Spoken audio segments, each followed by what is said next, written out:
ఏకంగా రాష్ట్ర శాసనసభలో రుణమాఫీ అయిపోయింది, 2 లక్షల పైన చేయము అని చెప్పి ఇవాళ వ్యవసాయ శాఖ మంత్రి చెప్తున్నారు.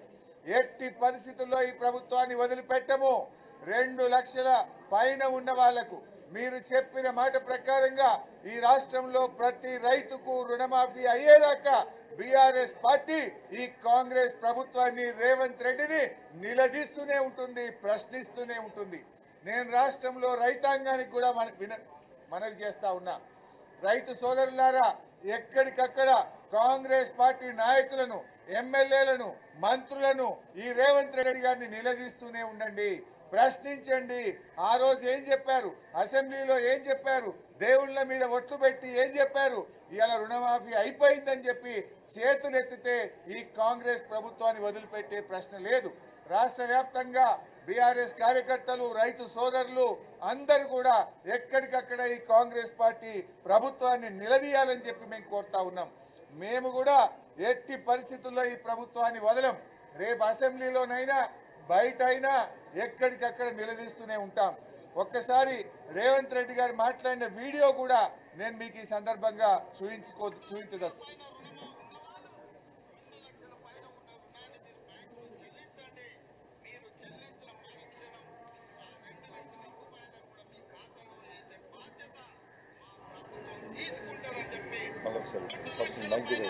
ఉన్నవాళ్ళు 2 లక్షల పైన ఉన్న రుణాన్ని మీరు బ్యాంకులో చెల్లించండి. మీరు చెల్లించిన మరుక్షణం ఆ 2 లక్షల రూపాయలను కూడా మీ ఖాతాలో వేసే బాధ్యత మా ప్రభుత్వం తీసుకుంటారని చెప్పి నేను ఆ రైతాంగానికి తెలియజేస్తున్నా. ఏమన్నారు రేవంత్ రెడ్డి గారు? 2 లక్షల పైన రుణం ఉన్న వాళ్ళు మీరు వెళ్ళి ఆ పైన ఉన్న రుణాన్ని బ్యాంకులో చెల్లించండి. మీరు చెల్లించిన మరుక్షణం ఆ రుణమాఫీ చేసే బాధ్యత నేను తీసుకుంటా అన్నాడు. నేను అడుగుతా ఉన్నా రేవంత్ రెడ్డి, ఏమైంది నీ బాధ్యత? దేవుళ్ళ మీద ఒట్టుపెట్టి మాట చెప్తావు, అసెంబ్లీలో చెప్పి మాట చెప్తావు, పబ్లిక్ మీటింగుల్లో రైతులకు ఇచ్చిన మాట నిలబెట్టుకోవా? రేవంత్ రెడ్డి గారు, మీరు పాలమూరు బిడ్డ అంటారు.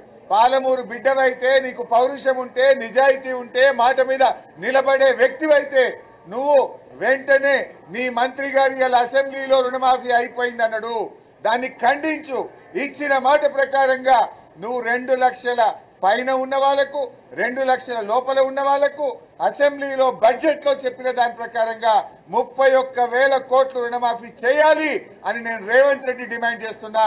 రేవంత్ రెడ్డి, నువ్వు దేవుళ్ళ మీద పట్టు పెట్టినావు. దేవుడి శాపం కలుగుతుంది, పాపం కలుగుతుంది. దేవుడు వదిలిపెట్టడు. నీతి నిజాయితీ ఉంటే, దేవుడి మీద భక్తి ఉంటే, చర్చి మీద ప్రేమ ఉంటే, దర్గా మీద పెట్టిన ఒట్టు మీద విశ్వాసం ఉంటే తక్షణమే మీ మంత్రి గారి వ్యాఖ్యల్ని ఖండించండి. 2 లక్షల రుణమాఫీని ఎప్పట్లోగా చేస్తారో, 31,000 కోట్లు ఎప్పటిలాగా పూర్తి చేస్తారో ఈ రాష్ట్ర ప్రజలకు స్పష్టమైన హామీ ఇవ్వాలని డిమాండ్ చేస్తున్నాం. లేకపోతే బీఆర్ఎస్ పార్టీ రాష్ట్ర వ్యాప్తంగా పెద్ద ఎత్తున పోరాటానికి శ్రీకారం చుడుతుంది.